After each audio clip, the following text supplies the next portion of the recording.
Through the ups and downs, we stand tall in this journey of growth. Day by day, through the ups and downs, we stand tall in. Hello. Good morning, Juliet. So let's talk about mental health in the modern world. Mental health. We start with mental health or modern world? They're both a bit screwed up. I suppose, yes. I suppose it depends on where you're sitting in the world at the moment, isn't it? Yeah. What affects our mental health, or Well, what does it mean? well, let's go through it all. So, what even is mental health? What's your perception of mental health? I suppose being balanced, like as in your physical health. So if you've got good physical health, working on you to the same on your mental health as well, sort of on your mind and being making sure that you've got the balance, I think. You're not going to be completely healthy all the time. There's going to be things that are going to come in, and being in a healthy mind to be able to deal with things that maybe you may struggle with. Yeah. Or when you say you're not going to be in a healthy mind all the time, maybe you could be in a healthy mind all the time, but healthy doesn't necessarily mean happy. Healthy could mean exactly like you say, But you're balance. always going to have stressors. You're always going to have Exactly. Yeah. stresses. You're always going to have things are always going to happen. Like you Yeah. can't predict, things are always going to happen, good and bad. So I think maybe keeping things on an even rather than an up and a down. Even. So good mental health is being able to manage the things that are thrown in front of you. Yeah. Regulate. And bad mental health is struggling to manage life, maybe. Yeah. Do you think so? Have you ever struggled with your mental health in that aspect? Well, I want to say no, but probably. I talked before about when I worked in London and I used to come home every day crying. That's not healthy. No. But back then, I guess, what did I think? Maybe I thought it was my fault. I thought that, just something wasn't, I was doing something wrong or someone was being horrible to me. But I guess that was not healthy mental health. But I didn't feel it at the time. At the time, when you're in it. Yeah. What about you? Oh yeah, many times. But I think, like you say, you just and it's something that you kind of just you get through rather than, and then when you come out the other side, you kind of realise that. But there's been there's been sort of circumstances around that have been, I would say, that would lead to that, like obviously, perhaps losing your job or things that you would expect to have a dip in your mental health, say. Yeah. Could you manage them though? Or was it kind of crisis? I didn't seek it. Yeah, I didn't seek. I definitely had therapy at times, but I didn't take any drugs or anything like that. So is that Like, as in, normal I didn't go to the life? doctors. I didn't go to the doctors. So that was a dip in your mood? Like for a long period of time, I'd say. Right. Extended period of time. So, yeah. And unnecessary? I wouldn't say so, no. But it was, say, there was a time where I was in sort of bad relationships. Yeah. So that was something that was a stressor that I would say, if it was somebody that, say, was a client coming to see me or a friend coming to talk to me, you would think that, yeah, you rightfully feel down, or there's definitely a reasoning for feeling like that. Whereas I think if you can't manage smaller things that happen, say, but then I suppose this is all relative as well, like we were saying before about perception. So if there was, say, I don't know, I remember when I was pregnant, for example, and my hormones were all over the place, and some spaghetti fell out of the cupboard and landed on the floor, and I just started crying because it was just like the worst thing ever. So Now, in to me, in my hindsight, normal head, yeah, that's not particularly a very stressful situation, and I think that was down to hormones that I started bawling my eyes out because some spaghetti had fallen out of the cupboard. That, in my mind, is a very small aspect of something, but at the time yeah. seemed like the worst thing ever. So this is quite interesting because if you think about mental health across the generations, back in our grandparents' day, if you like, it was just Mm. not a thing. I believe it was just not a thing. I mean, people were locked up, weren't I they? don't think If people they, recognised it, but my grandmother on my dad's side was an alcoholic. oh, Um, yeah, She I mean, drank to self-soothe, I think so. But you mean being recognised as yeah, something? sorry, yeah, they Yeah. wouldn't have been. And then our parents' generation, people Mm. recognized mental health issues, but there was a big Yeah. stigma associated with it. And Mm. now we really are talking about it, and people are seeking support. Mm. But going back to that, is that meaning that, not that I disagree with it, by the way, I think that actually I love the culture in America where many people have therapy regardless of any specific Mm. issue. They just have therapy for self-growth. Um, but are we starting to view any dip in mood as bad mental health rather than just life? Mm. I don't Because know. I don't see. Yeah.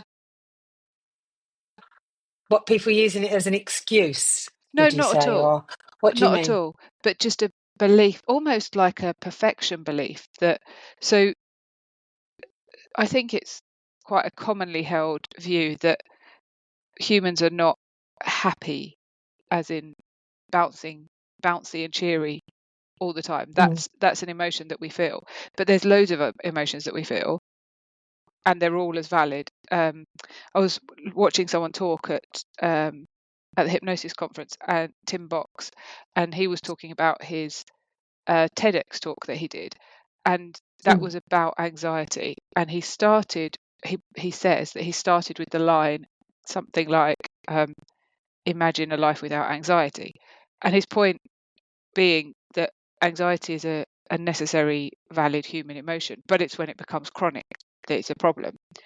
And Yeah. because mental health is now so spoken about, which is great, does it mean that anytime anyone has a slight dip, they're feeling that they're malfunctioning, if you like? So Mm. you said about you've had these moments where they've been circumstantial, like losing a job or Yeah. a bad relationship. Yeah. But so obviously you're brought down in those moments. Does that mean you've got bad mental health, or does it just mean something's happened to you that's making you feel a bit rubbish, Mm. and you're able to, you can either, if you don't come through it, if you can't find any way to get through it and it's causing you to, really struggle, then maybe that's a poor Mm. mental health. But if you kind of are accepting of the situation, recognize that something not great has happened, and you muddling your way through it with or without help in well, no, hopefully with help in Mm. both situations, is that just normal life? Mm. Does it have to be classified as bad mental health or poor mental health? Yeah. I mean, when you think about sort of other generations, I suppose, where they've grown up in like war and things like that, and then we're just walking around having bad relationships and different jobs, then is our perception of mental health now? We don't have a sort of an A to Z of what's or a 1 to 10 of what's really bad and what isn't. Well, I don't know, because I think that's subjective. Our word Yeah. subjective coming up again. I think it's, I know, I think that's, one person can be in Mm. war and be absolutely fine, and another person can get dumped by their Mm. boyfriend of 6 weeks and be Yeah. absolutely crushed. But more my point, and I think regardless of whether it's bad mental health or just life, therapy is fantastic to help someone explore that. So it's not about whether someone should go for therapy or seek support. It's more about, I feel like some people might believe that they're broken, or and then that can cause even more trouble, like a lot of self-blame perhaps, or shame, or because they're not able to continually be happy through life's ups and downs. And do you think that's from of what you've been taught growing up, or do you think that's what you've learned? I don't know. I just worry sometimes that teenagers are putting a lot of pressure on themselves, not really necessarily recognizing that there might be a dip in life, but they're resilient enough to get through it. With the support of therapy, that's okay. But that a dip in, I might be wrong about this, but it's just, I don't know, just when you said at the beginning about mental health, like it's either good or bad. Yeah, I definitely think that that the different age groups, particularly the younger generation now, there's a lot more self-harming, isn't there, than there were? Or is it just they feel like they can talk about it now? Because when I was talking to Pete, my other half, he said that when he was at school, there was definitely kids self-harming then, but maybe it just wasn't recognised and teachers just ignored it. Yeah, I knew some Whereas people who now, self-harmed. yeah. Whereas now it's more brought to the forefront and seen as a problem and not ignored. Yeah, I don't know, or possibly people are seeing it on social media. I wouldn't really have known about self-harm. No. And I I know didn't. some It wasn't people it just something that I knew happens. about. Yeah. Yeah. And I know that I've spoken to somebody who said that it just happened to them. They just, happened upon it because we didn't have the internet back in the day. And so I would say that the social media might escalate things now. I'll give people more options of what to do in certain situations, or to try, maybe. But I don't think... and maybe vulnerable people who are looking to be part of a gang. I don't mean gang as in gangland shooting type gang. I mean like a group, like looking to fit in or belong, might feel if they join that club. Yeah. Which is like a modern day cult. Modern day cult. It's a mental health issue in itself, isn't it? Needing that to do something to fit in and belong. But I don't know. It's complicated, this mental health, but it's certainly, I think it's great that we're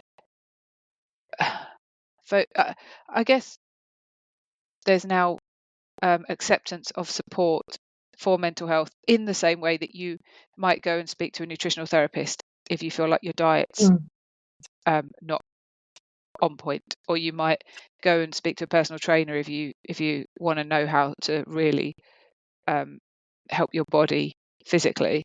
And now it's acceptable to go and seek support if you want to make sure that your mental health is at a place where you're resilient enough to deal with life's challenges, I guess. Yeah, definitely. And then, do you think as well that have you had much therapy? Yeah, I've had If you've bits and if pieces. you've had if you've had things, have you gone for a specific reason, or have you Yeah. just gone to clear out clutter as such? I guess I've done a bit of both. I'm not asking you for the reasons, but No, I think I've done a just bit of meaning, both. But if finances allowed and if time allowed, I would absolutely have weekly therapy. Oh, do you think weekly, do you? Yeah, I reckon. Having said that, I've also realised that it's effective too to do various kind of workshop type things. So rather than going to a therapist and talking over stuff one-on-one, going to, like, maybe doing some kind of training or something in a group and Yeah, learning from other people in that way as well. I think there's benefits of both.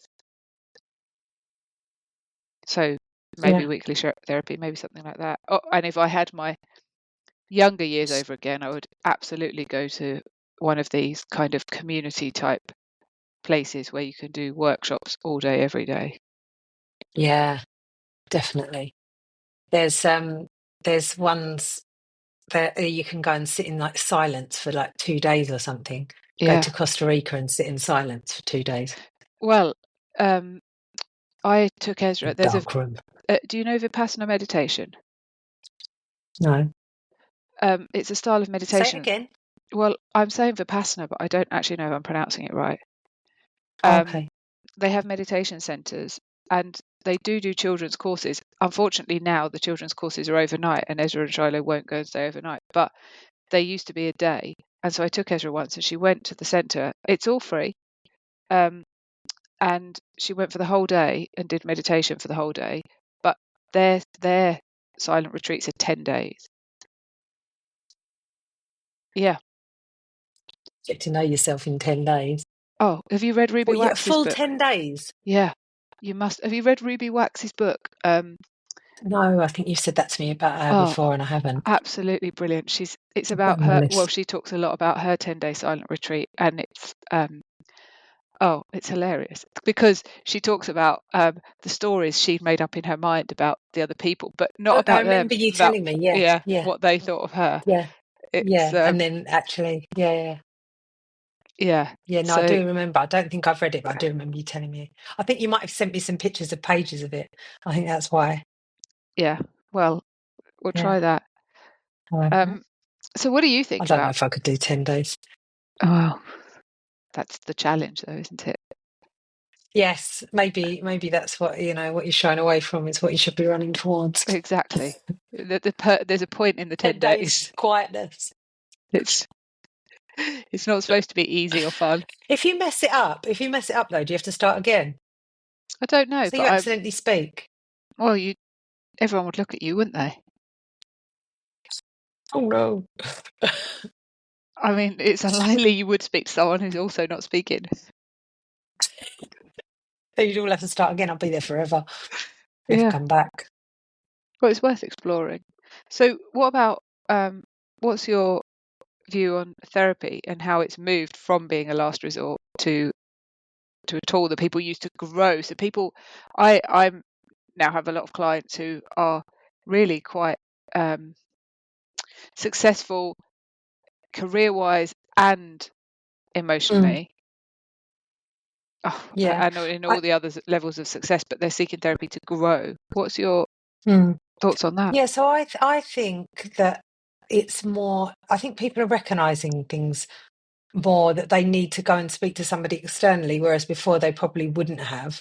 So, but is that because they're being is it because there's sort of things like you say, like social media, things are more mainstream now? There's no stigma attached to having therapy now, is there? Whereas back in the day, like you said, you would have been back in the days, probably before, or long before our time, you'd have been put in a mental institution, or you'd have been sectioned, or if Mm. you'd even admitted to any sort of feelings or anything that wasn't normal or seen as normal, you would be considered an outcast, wouldn't you? Whereas now it's more you could there's somebody you can go and see for anything these days. Yeah. If And you've got any problem at all, there's somebody that can specialize in it that you can go and see. what about if you don't have a problem? If you don't think you have a problem, Well, everybody has problems. says the therapist. I completely agree. But what about if you are kind of you could live. So there's some people thriving. I mean, maybe Mm, thriving is too strong a word, but they're doing really fine. Everything is mm. kind of pretty good in life. Is there still a benefit to therapy? Yeah, because I think with anyone, I think, and that's particularly sort of with women of my sort of age, I think you can be fine, fine, fine, fine all along, and then things like hormonal imbalances, or just you've been powering through, say, as somebody that I was speaking to the other day uses as a term, and you've been going on through life like this for for however long, and then all of a sudden you something small could happen, and then you completely break down, Mm. um, because you haven't necessarily been looking after your mental health, because you've been just keeping going rather than recognizing that you're possibly at a time of crisis and getting some help with dealing with your emotions. So you And think then you come to a point where it crashes down, I think. so therapy is good to build resilience Mm, so that should you hit a crisis point, you've got the capacity to yeah. deal with it. What about just what instead of always looking down, as in like only ever looking at being there for fixing a problem, whether Mm. that's a current problem or a problem that may, like a hypothetical problem in the future, what about therapy Accelerating. to accelerate? Yeah. Mm, yeah. We talk Yeah. about And that as there's, I suppose coaching, there's don't we? people, yeah, but I think that's telling people what they already know. Is it though? Or if you go and see a therapist and you spend time like exploring yourself, Mm. understanding yourself more, even though nothing's a problem, but understanding the things The that, introspection of sort of yeah. of knowing what, yeah. So like you might But does that mean you've already dealt with things previously, and then now you're coming to it for an improvement session rather than anything else? well, I don't know. It might just be that people had a good enough childhood and upbringing that Mm. they've got a concrete enough base, if you like, that they've been able to deal with most of life's challenges, and maybe there's not been anything big that's happened to them that's Oh, caused some kind of trauma. And so different people have different capacities for stress, right? yeah. And they might be doing pretty well, like they've got great relationship, they've got good family, they've got good friends, they've got good routine, they've got success in work, but the like there's never a final point to any of that, is there? So everything can always get better. Mm. So is therapy helpful for those people who just want to keep exploring, or is it not?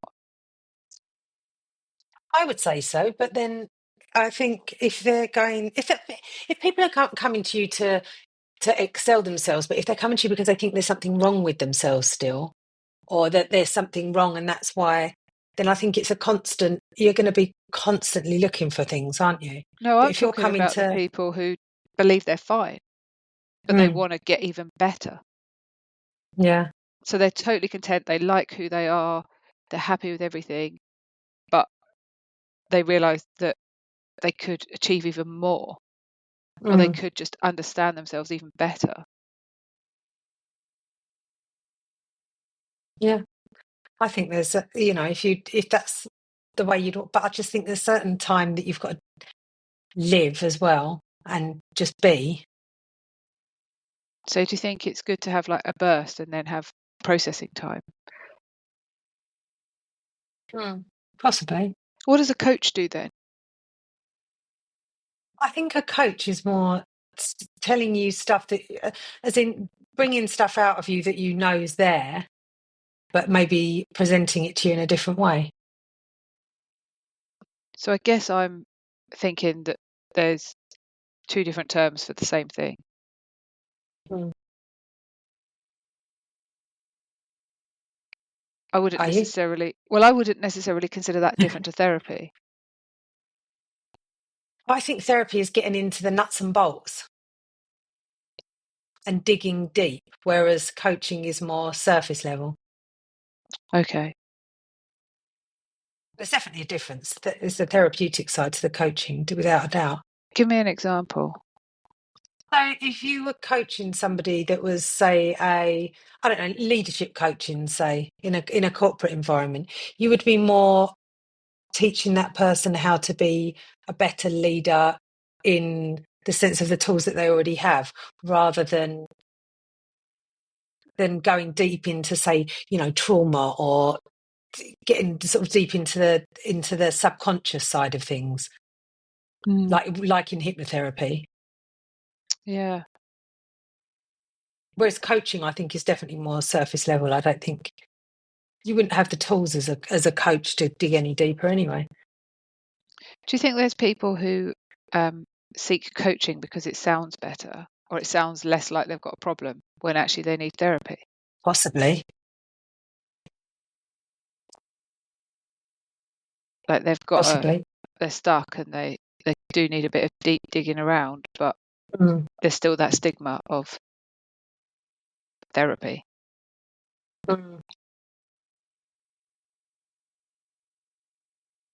Yeah. Because there is still a bit of a stigma, I think, isn't there? Well, there's definitely still a stigma. I know people who would never seek therapy. Yeah. I suppose the thing is, it's more accessible these days, isn't it? You can get access to more ideas on things there's more availability than there was before. But when I was younger, there wasn't really anything that you could access, or you didn't really know you didn't really know if there was a problem where you could go. It was like you Yeah. went to the doctors, and then your doctors would then refer you to an awful counsellor, and then that you'd have to wait sort of 6 to 8 months for that. And then, I don't remember actually ever, because I did go to the doctors once when I was younger, but I don't think you got offered that kind of thing. Yeah, I would not know. I don't know if even our school had a counsellor. I don't think that's so. what I mean. Yeah, I don't think they did anything like that then. So things weren't so accessible. Yeah, but they think. do now, don't they? Mm. So So maybe that's why because there's things more that are more accessible, that it's more in the mainstream now, isn't it, for people, I think. Yeah. So tell me about what you're training for your RTT. RTT, that is right, isn't it? Yeah. Rapid transformational therapy. Yeah, I don't know much about it. Yeah.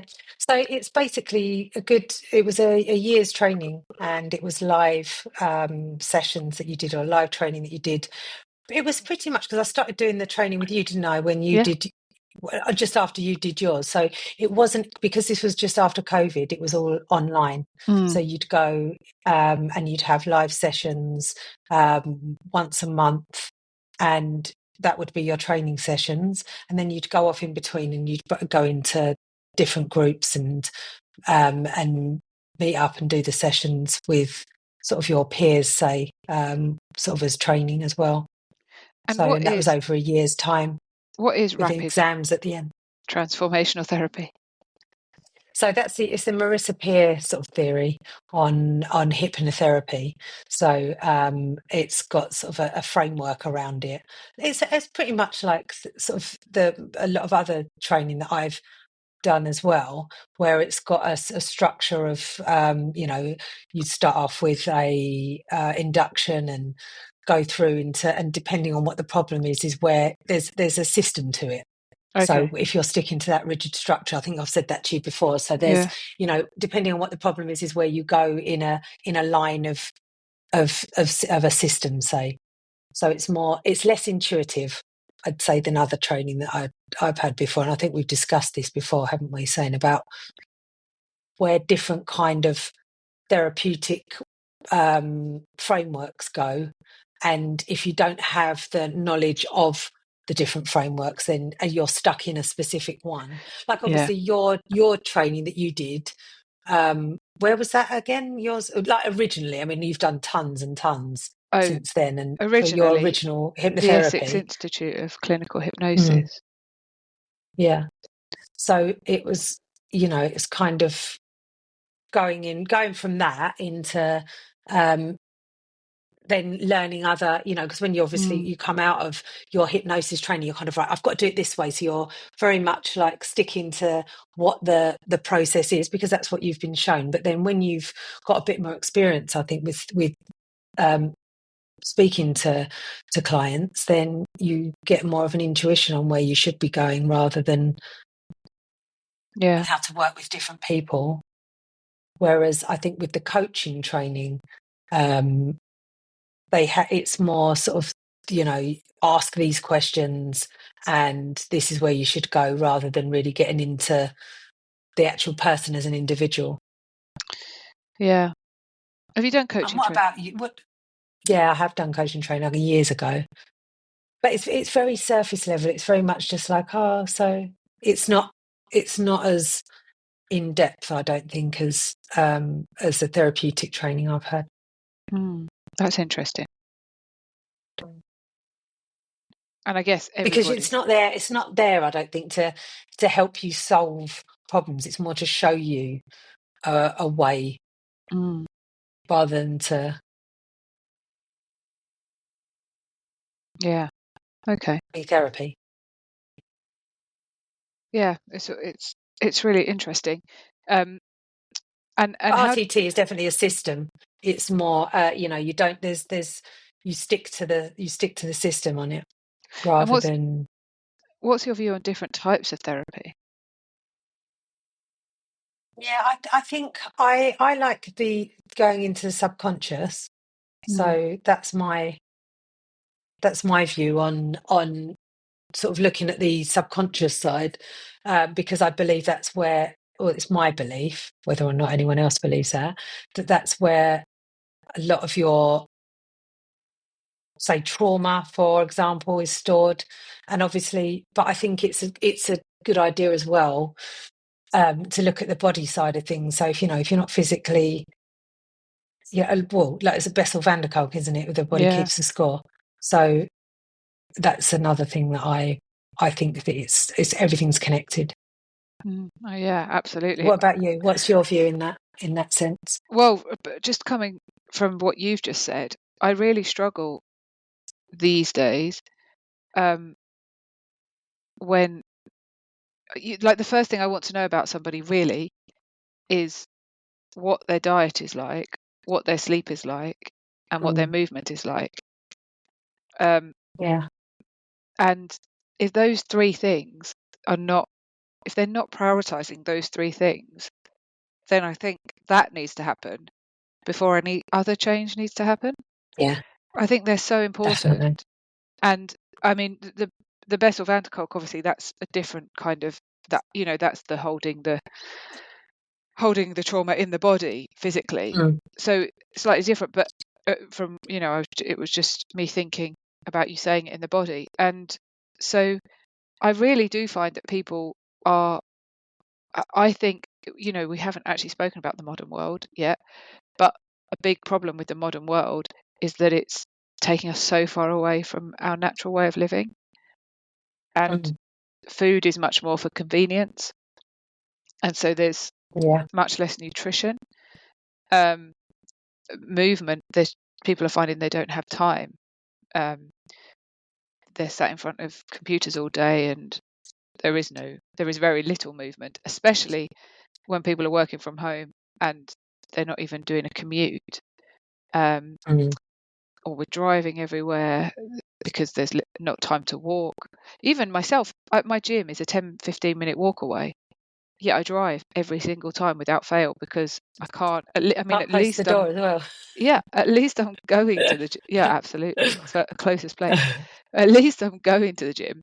But the thing is, I haven't got the time to even for that 15 minutes there and 15 minutes back. I can't seem to even make the time for that extra half hour in the day, which is ridiculous. But there's people who are busier than me and they can't even fit in the gym session.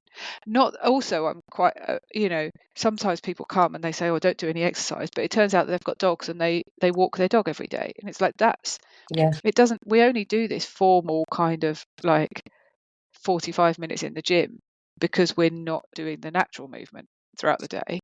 But if you're doing the natural it's like I always think kids' playgrounds in the park, they're just fake forests, aren't they? It's like I don't. Yeah, I mean, I'm not really sure about the history of playgrounds, but I could just imagine they were set up because suddenly a forest was chopped down and built on, and so they had to put a playground in because the kids didn't have the forest anymore.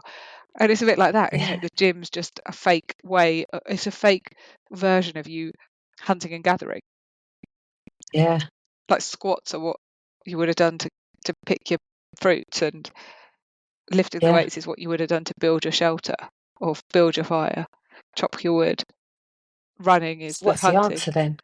Well, the answer is, from my perspective, if you're going out and walking your dog every day, you are exercising, you are moving, you're doing what we naturally should be doing. You're walking. You don't have to then Yeah, go and do 45 minutes yeah, in the gym. But yeah, I think that those three things, and sleep. yeah. I mean, Who yeah, prioritizes their definitely. sleep? Yeah, yeah. Imagine, I do I'm going. massively. Uh, do you know? I think I said this on the podcast before, and I believe it's Jay Shetty, who I remember listening to him on a podcast once, or maybe I read it in his book. He said that he says no to anything that's going to prevent him from going to bed at his normal time and getting his normal 8 hours sleep opportunity. And Yeah. how often do you hear that though? Invite someone out for Mm. the evening and they say, sorry, I can't come because I have to go to bed at 9 o'clock. It That's doesn't the sort of actually, thing I say. well, it's the sort of thing I would say as well. I'll allow it It once a doesn't month. happen very often. But I want people to be doing, to some extent, you've got to also make sure Mm. people are socializing, because that's another um, thing that destroys mental health for people who are not socializing. But yeah, people going to bed at midnight, scrolling their phone for an hour, Yeah. falling asleep, but probably not actually falling properly into sleep state for But 2 then, hours. do you have your phone? Like, because this is another thing as well. Is you try, particularly with the teenagers that I'm working with, you're not going to get them to get off their phones. Like, let's face it, in an ideal world, that you would ask them, you need to be off your phone 2 hours before you go to Yeah, bed, blah blah, and leave your phone outside the bedroom, which I don't do myself. So, and I think you do, don't you? You have yeah, your phone outside. But so I just think it's more. I've got a few. Is like, well, curate your feed so that it's something nice then, rather than watching. yeah, Make sure that you've got either a Spotify list that's got something nice to listen to on it, or so that if you are on your phone before you go to bed, you're not listening to anything that's sad or going to not put you in a good sleep frame. Because there are things that there's Spotify playlists that you could suggest somebody to put on, or things like that aren't going to keep them up all night. Meditation and things like yeah. that. But it's not just, it's two things, isn't it? Because it's the doom scrolling and the anxiety that Mm, brings, but also the blue yeah. light problem. Mm, So yes. I suppose there's, if you, like you say, you're not going to get them to switch off, then No. um, blue light glasses, I guess, are the other option. Yeah. Have you got blue light glasses? No, I haven't.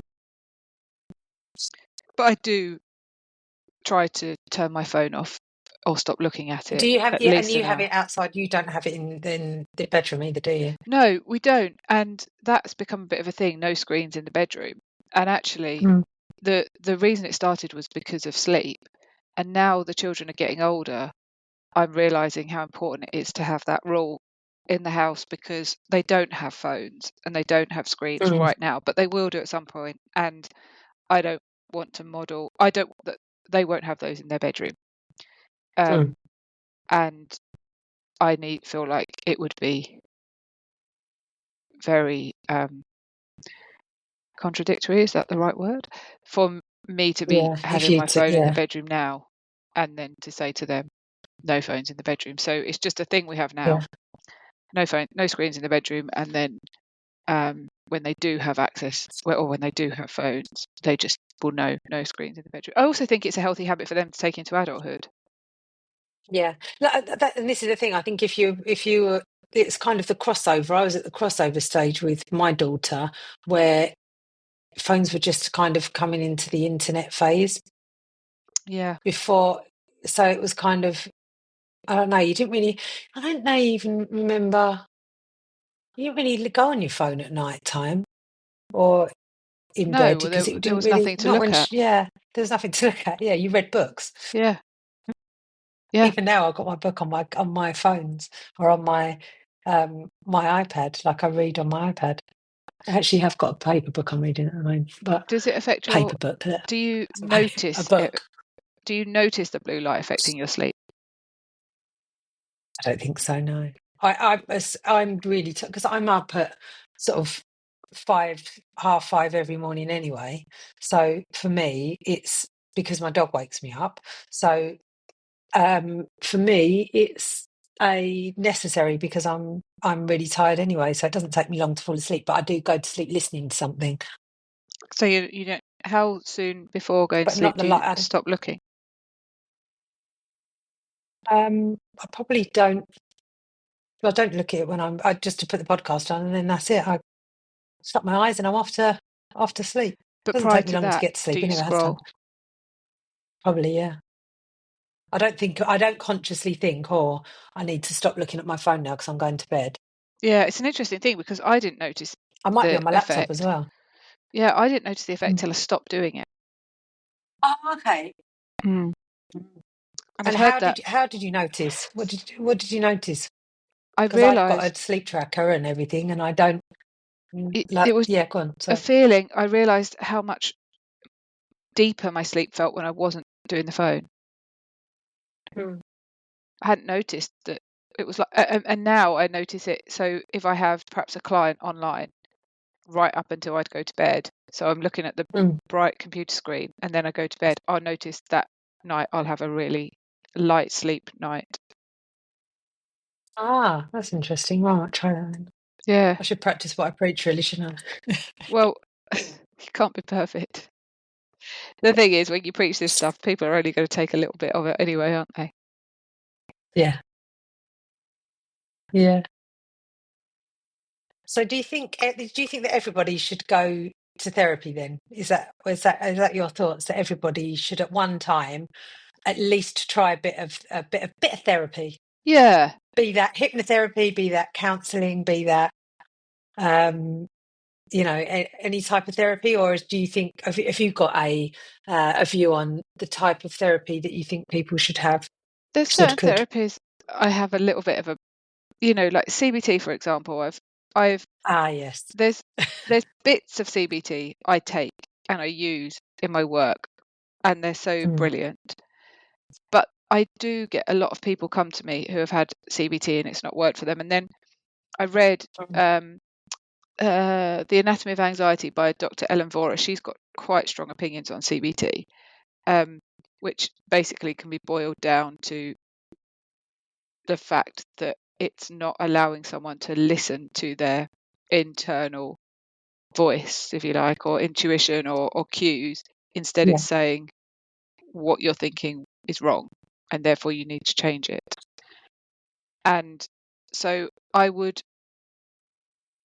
I feel like if people went and just had some CBT, they could be left with a bit of a bad view of therapy in the sense that they might Mm. think, well, that And I think hasn't people helped do me. as well. Yeah. Yeah. And then that'll be it. Therapy will be written up. If it's someone who's a little bit hesitant anyway, and then they go and have Mm. CBT and it tells them all your thoughts are wrong or change your thoughts. They That's could. why I think it boils down to the therapist that you go and see as well, making sure that Absolutely. they're open to, because I do think that particularly when it comes to counselling, that they're box ticking exercises, and I think sometimes it can be more harmful than Yeah. doing good if you can't think outside the box Yeah. when it comes to the people that you're seeing. Yeah. And then I think I don't know.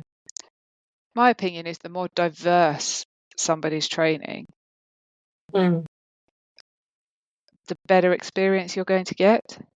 So yeah.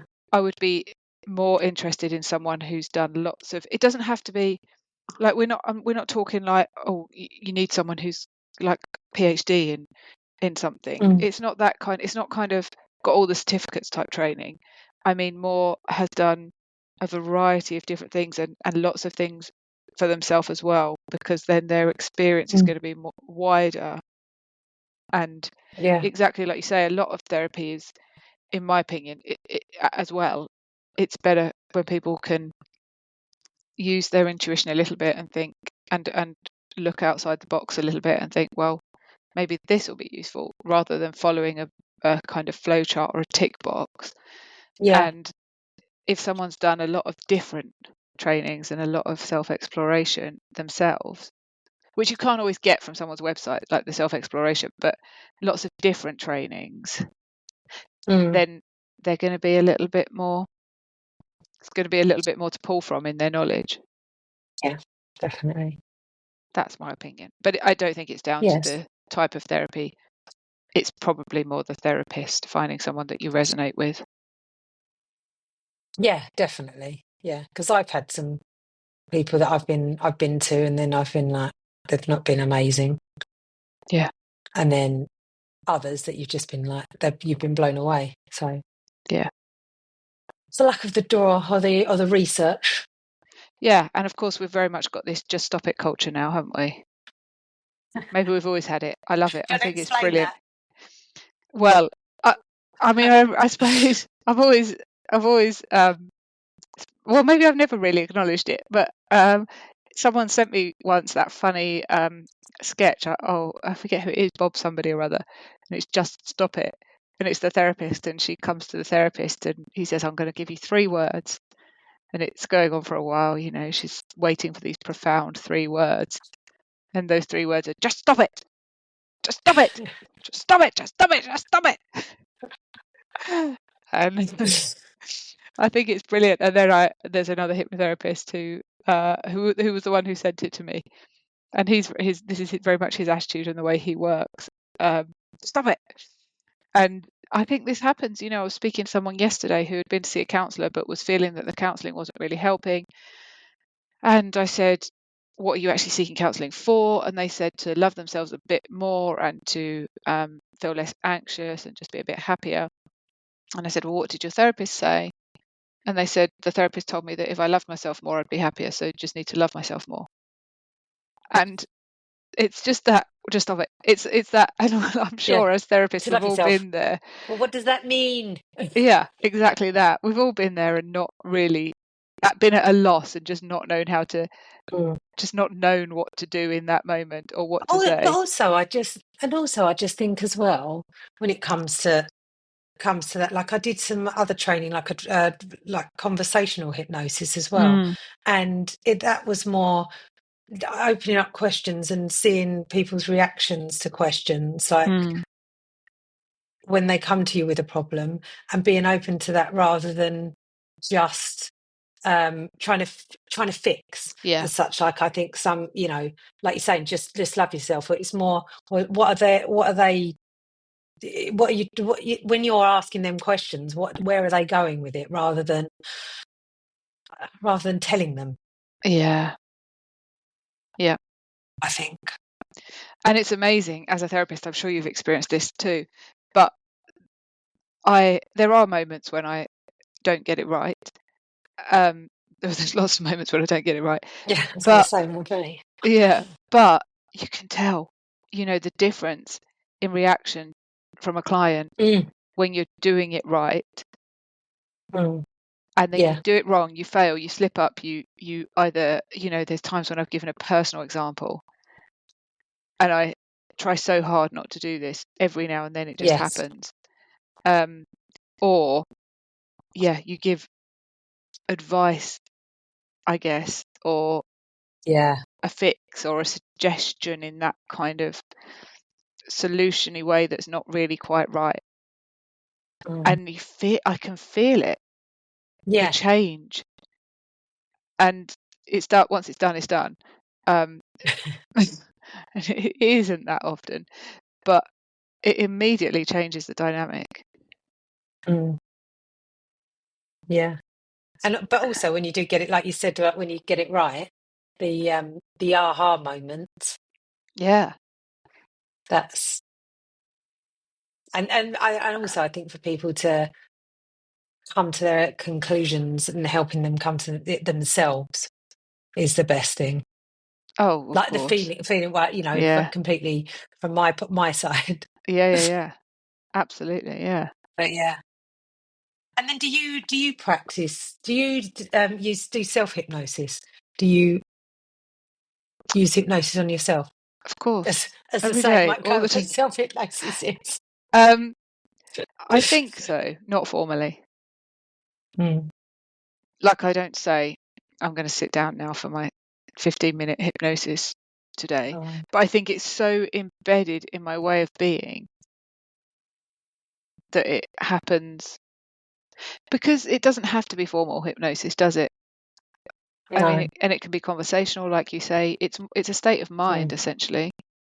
And so Mm. if you can be in that But you state go of off mind, into trance like every day anyway, don't you? When you're sitting there, that's hypnosis in itself. So you can yeah, catch those unconscious moments. Then, yeah, I think I definitely, even things like sticking to a routine in terms of like on the days when I don't want to go and exercise. Today I'm going to a gym class and I'm a bit like, oh, can't be bothered.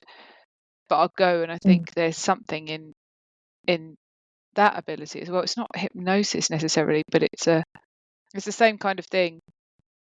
It it's positive. I will talk to myself positively about it rather than I talk myself Mm. into it rather than talking myself out of it, I suppose. And I guess it's the same kind of thing. Yeah, yeah. It's like me with the walking of the dog. You don't have a choice. Yeah, exactly that. Yeah, make something a non-negotiable. Yeah, yeah. So, do you think that's the answer to people's mental health then? Make it non-negotiable. Yeah, Yeah, just stop it. make your mental health just stop it. Make your mental health non-negotiable. I personally think it definitely is something that's a non-negotiable, to be working on that, to have your self-awareness, to have your mental health, Yeah, mental wealth. yeah, yeah. Mental health, mental wealth. Not heard that before. Yeah, so there we go. On that note, On that note, I'll bid you farewell. I bid you goodbye. With friendship as our guide, together we'll grow, grow, grow, grow, grow, grow, grow. Grow together we'll grow, grow, grow.